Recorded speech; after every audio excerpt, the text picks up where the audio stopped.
CSC के ज़रिए हमें अपना जो किसान कार्ड है वो कैसे बनाना है? अभी सरकार की तरफ से सभी फार्मर्स की एक फार्मर आईडी बनाई जा रही है, जो कि ज़रूरी होगा अगर आपको पीएम किसान सम्मान निधि योजना का बेनिफिट मिलता है या फिर फ्यूचर में सरकार की जो भी स्कीमें आएँगी उनका बेनिफिट अगर आपको लेना है, तो ये कार्ड आपके लिए ज़रूरी होगा।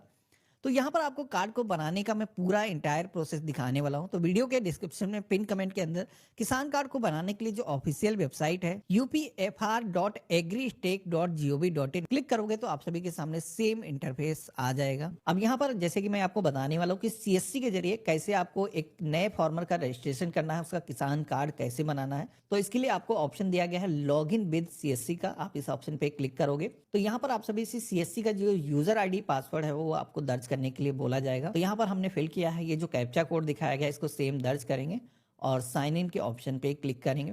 तो इस तरीके से हम लॉगिन हो चुके हैं। अब अगर किसी के पास सीएससी आईडी नहीं है और वो किसानों की हेल्प करना चाहता है तो कैसे सीएससी आईडी के लिए अप्लाई किया जाता है, इससे पहले हमने एक वीडियो बनाया था, आई बटन पे हमने दे रखा है, क्लिक करके आप एक नई सीएससी आईडी पा सकते हो। अब यहाँ पर आप सभी से किसान का रजिस्ट्रेशन करने के लिए सबसे पहले तो आधार अथेंटिकेशन करने के लिए यहाँ पर आपको उसका जो आधार नंबर है वो दर्ज करने के लिए बोला जाएगा। तो यहाँ पर हमने आधार नंबर फिल किया है। इसके बाद में आपको यहाँ पर बायोमेट्रिक मोड चूज करने के लिए बोला जाएगा, जो कि डिफॉल्ट ओटीपी वाला ऑप्शन सेलेक्ट है। अब हो सकता है किसान के आधार से उसका जो मोबाइल नंबर है वो लिंक ना हो, तो इसके लिए सीएससी वालों को ये भी ऑप्शन मिलता है कि आप बायोमेट्रिक के माध्यम से एथेंटिकेशन कर सकते हो। तो यहाँ पर हमने फार्मर का जो आधार नंबर है वो दर्ज किया है। वेरिफिकेशन के लिए ऑटोमेटिक आप सभी के सामने पॉपअप आ जाएगा। यहाँ पर हम अपना जो ओटीपी है जो हमारे फोन पर आया है आधार से लिंक मोबाइल नंबर पे, वो हम दर्ज करेंगे और वेरीफाई के ऑप्शन पे क्लिक करेंगे। इस तरीके से आप देखोगे कि हमारा जो आधार नंबर है वो यहाँ पर वेरीफाई हो चुका है।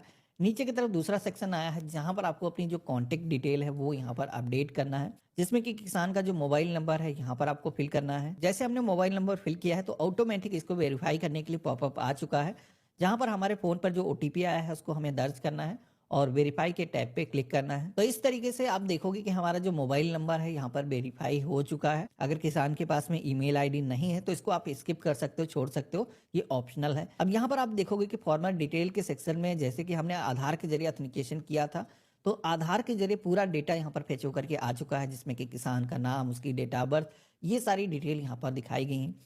जिसमें कि आप देखोगे कि फोटो भी यहाँ पर आ चुका है।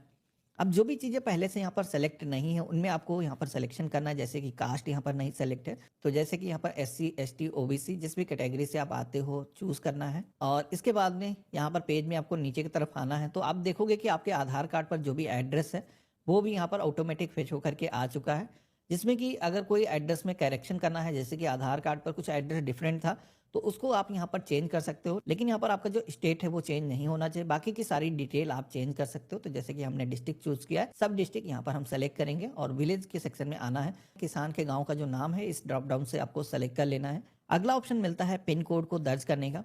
अब यहाँ पर आप सभी को किसान का जो एरिया का पिन कोड है जो कि आधार पर भी आपको बैक साइड पे मिल जाएगा, इंटर कर लेना है। इसके बाद में अगला सेक्शन मिलता है लैंड ओनरशिप डिटेल का, जहां पर आप देखोगे कि ऑनर, टेनेंट, लैंड लीज के कई सारे ऑप्शन यहाँ पर दिए गए हैं। इनमें से ऑनर का जो ऑप्शन है उस केस में आपको सेलेक्ट करना है कि जो जमीन है उसका खुद ही वो मालिक है, रजिस्ट्रेशन कर रहा है, तो यहाँ पर ऑनर सेलेक्ट करोगे। टेनेंट का जो ऑप्शन है जो दूसरे की जमीन पर कृषि करता है, किराए पर लेकर के खेती करते हैं, तो यहाँ पर टेनेंट का जो ऑप्शन है वो दिया गया है। इसी के साथ में लैंड लीज का जो ऑप्शन है, जो जमीन का मालिक नहीं है लेकिन कृषि करने के लिए जमीन को लीज पे ले रखा है, जो क्रॉप शेयरिंग बोलते हैं, जैसे कि बटाई पे ले रखा है, तो यहाँ पर आपको ये ऑप्शन सेलेक्ट करना है। तो जैसे कि अभी आप ऑनर का रजिस्ट्रेशन कर रहे हो तो इसे ही आपको सेलेक्ट करना है।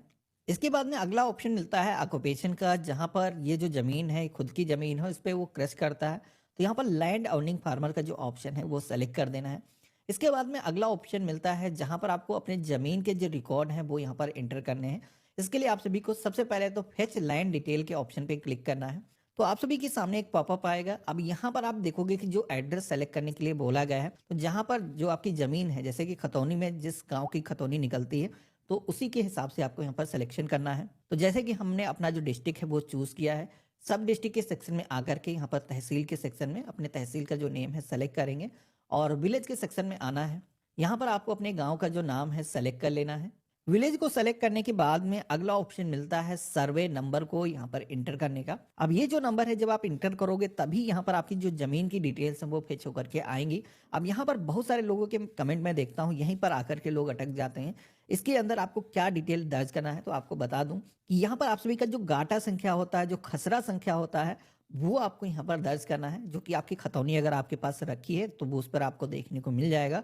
लेकिन अगर आपके पास डिटेल नहीं है, अगर आपको किसी भी किसान का निकालना है तो कैसे आप निकालोगे, बता देता हूँ क्या डिटेल आपको दर्ज करना है। तो सबसे पहले तो भूलेख की वेबसाइट पे आना है, यहाँ पर आप क्लिक करोगे और रियल टाइम खतौनी या फिर खतौनी अधिकार अभिलेख की नकल देखें, इस ऑप्शन पे क्लिक करके ये जो कैप्चा कोड आता है दर्ज करना है और सबमिट के ऑप्शन पे क्लिक करना है। अब यहाँ पर आप सभी को अपना जो जनपद का नेम है सेलेक्ट करना है, अपनी तहसील सेलेक्ट करना है और इसके बाद में विलेज की जो लिस्ट है पूरी आ जाती है। यहाँ पर आपकी जो जमीन है जिस भी गांव के अंदर लोकेटेड है, डायरेक्टली आप गांव का जो पहला नेम का जो अक्षर है यहाँ पर सेलेक्ट कर सकते हो। जैसे कि हमने यहाँ पर एंटर किया है तो हमारे केस में गांव का जो नेम है फेच करके आ चुका है और इसके बाद में आपको इसी नाम पे क्लिक करना है।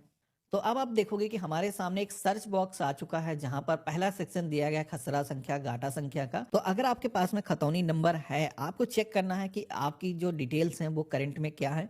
तो यहाँ पर आप अपना गाटा संख्या या खसरा संख्या दर्ज करोगे, डिटेल आपकी फेच होकर के आ जाएंगी। बाकी जिन किसानों के पास में कोई भी डिटेल मौजूद नहीं है तो नाम से भी यहाँ पर फेच करने का जो ऑप्शन है वो दिया गया है। आप इस ऑप्शन पे क्लिक करोगे तो आप सभी के सामने नाम को दर्ज करने का जो ऑप्शन है वो आ चुका है। तो यहाँ पर ये जो कीबोर्ड दिया गया है, इस कीबोर्ड के माध्यम से ही आपको यहाँ पर नेम को टाइप करना होगा। तो हमने यहाँ पर कीबोर्ड को यूज करके नेम को फिल किया है और जैसे हम सर्च करेंगे तो यहाँ पर किसान का जो नेम है, यहाँ पर आप देखोगे कि उस नेम से गांव के अंदर अगर कई सारे किसान होंगे तो उनकी यहाँ पर डिटेल फेच होकर के आ जाएगी। हर जमीन कितनी एरिया उसका है यहाँ पर हेक्टेयर्स के अंदर आपको देखने को मिल जाता है। तो यहाँ पर आपको अपना जो नेम है वो फाइंड करना है। इसके बाद में यहाँ पर जो टिक करने का ऑप्शन दिया गया है इस पर क्लिक करना है। अब हो सकता है कई सारे किसानों की एक से ज्यादा खतौनी हो, तो यहाँ पर आपको 1 बाय 1 अपने खतौनी नंबर निकाल लेना है और इसके बाद में यहाँ पर एक ऑप्शन पे क्लिक करके एक टाइम पे एक ही खतौनी आप देख सकते हो, उदाहरण देखे के ऑप्शन पे क्लिक करना है और कैप्चा कोड को यहाँ पर दर्ज करना है, कंटिन्यू के ऑप्शन पे क्लिक करना है। तो अब आप देखोगे कि हमारे सामने खतौनी की जो डिटेल्स हैं वो फेच होकर के आ चुकी हैं।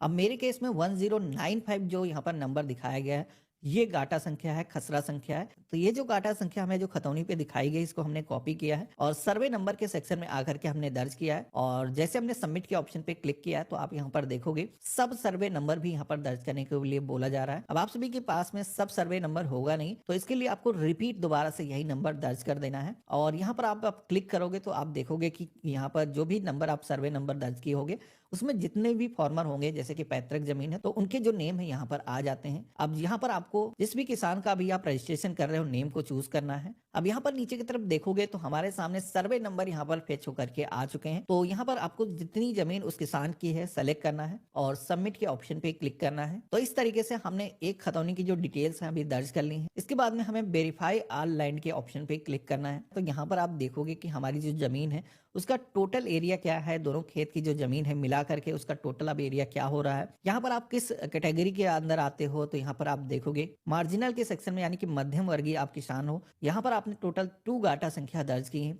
इसके बाद में इस फॉर्म में अब आगे बढ़ने के लिए यहाँ पर सोशल कैटेगरी की जो डिटेल्स हैं दर्ज करने के लिए बोला जाता है, जिसमें कि क्लिक करोगे तो यहाँ पर फैमिली आईडी या फिर राशन कार्ड का आपको ऑप्शन मिल जाएगा। अगर किसान के पास में राशन कार्ड या फिर फैमिली आईडी मौजूद है तो यहाँ पर जरूर दर्ज कर लेना है। यहाँ पर आपको एग्रीकल्चर रेवेन्यू के 2 ऑप्शन मिलेंगे। तो यहाँ पर एग्रीकल्चर का जो ऑप्शन है इसे सेलेक्ट करना है। तो ये जो कंसेंट है आपको किसान से लेना है। इसके बाद में तीनों ही ऑप्शन पे आपको क्लिक कर देना है और सेव के ऑप्शन पे क्लिक करना है। अब जैसे हमने सेव के ऑप्शन पे क्लिक किया है तो यहाँ पर आप देखोगे कि ओटीपी के माध्यम से या फिर बायोमेट्रिक के माध्यम से आपको ई साइन करना होगा, जो कि आज की डेट में आधार के जरिए ही हो जाता है। तो हमने ओटीपी के टैब पे क्लिक किया है।